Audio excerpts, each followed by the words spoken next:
The wireless Geiger counter is an engaging device that allows your students to explore the invisible world of radioactivity.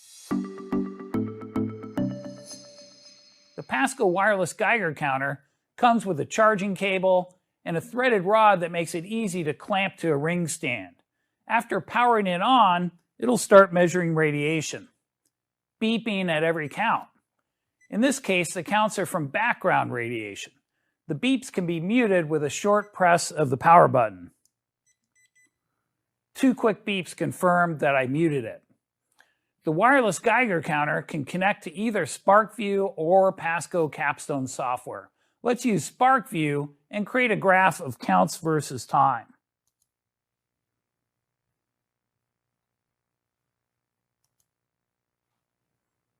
The default is counts measured in a 30-second period. The time interval can be changed to anything from 1 hour to 1/10 of a second. I'm going to set it to 2 seconds and click Start.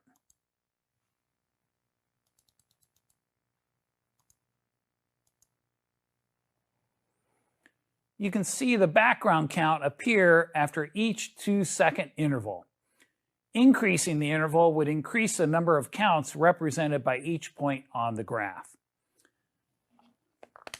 After I place this red radiation sample disk under the Geiger counter,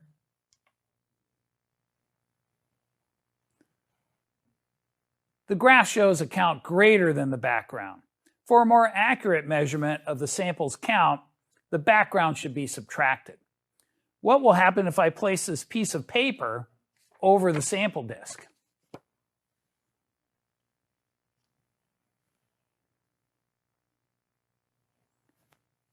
The counts drop back to background.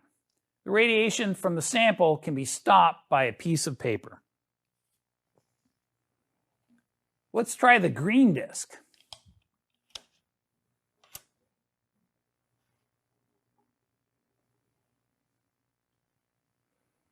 It causes counts above the background too.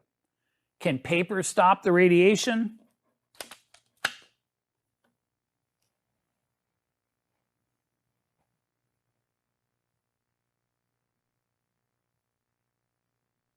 Not as much. Let's try 16 sheets of heavy-duty aluminum foil.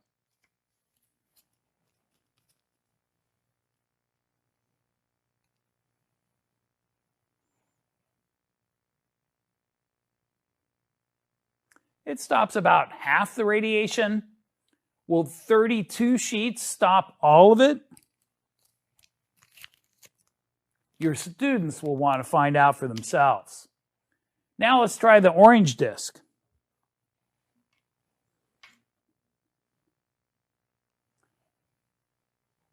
The count shows it's radioactive too.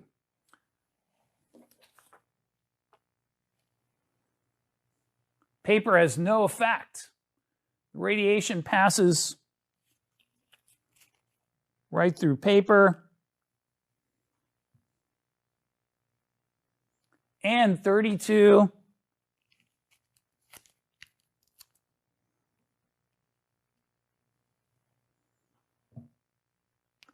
and 64 sheets of foil.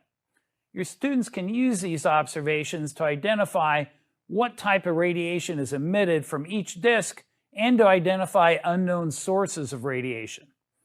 How can we stop the gamma radiation coming from the orange disk? You could try other materials like lead or water, or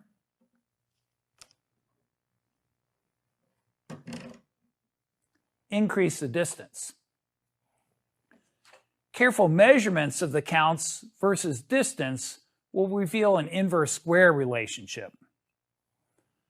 Remote data logging is an exciting new feature of the wireless Geiger counter. It allows background radiation to be measured at remote locations and while traveling. Just set it up, put it in your backpack, and forget it. Remote logging does the rest. Let's set it up to measure the background radiation. So I click Start New Experiment.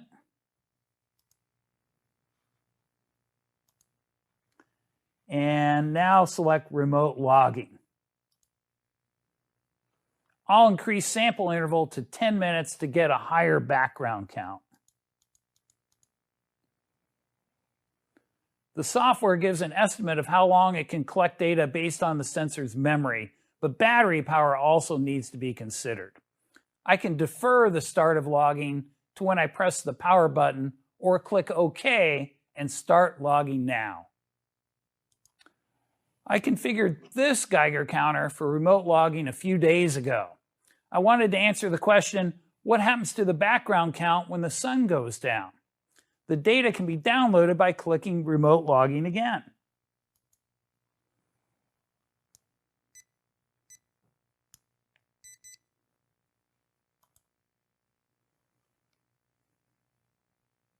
It detects that there is logged data and asks what I want to do. Let's download the data and display it as a graph.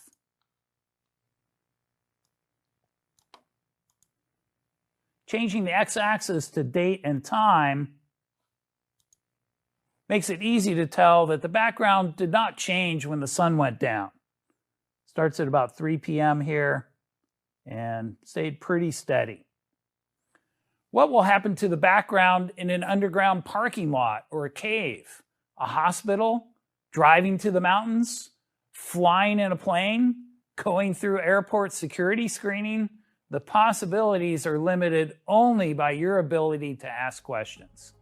There's more information, videos, experiments, and useful accessories for the wireless Geiger counter on the product page at pasco.com. Thanks for watching.